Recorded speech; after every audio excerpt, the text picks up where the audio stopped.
An $8 billion federal shipbuilding contract that was awarded to Seaspan Marine last year has failed to live up to the lofty expectations on Vancouver Island. When that contract was awarded to the North Vancouver shipbuilder, many on Vancouver Island expected there would be spillover work here, lots of it, leading to hundreds of lucrative jobs. But in Nanaimo, it hasn't happened yet, and a lack of ships to work on could put the shipyard under. CTV's Chandler Grieve reports. I think it's a great day for BC, for Vancouver Island and Nanaimo in general. Yeah, it's going to put more people to work. That comment was made just over a year ago. But times have changed at the Nanaimo Shipyard. Late in 2011, the federal government awarded an $8 billion shipbuilding contract to Seaspan Marine in North Vancouver. Many on the island thought the contract would lead to hundreds of thousands of dollars in spillover work to smaller shipyards.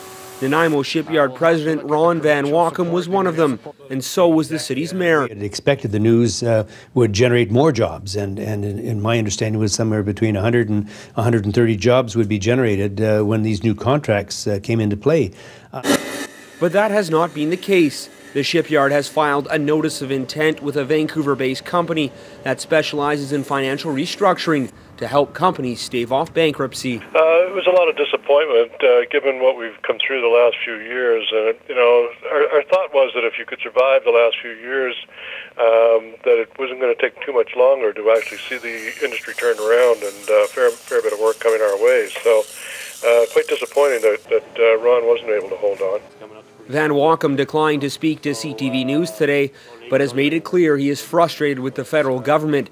He expected his shipyard would see more work as a result of the contract signed in 2011. Conservative MP James Lunny says it will take time.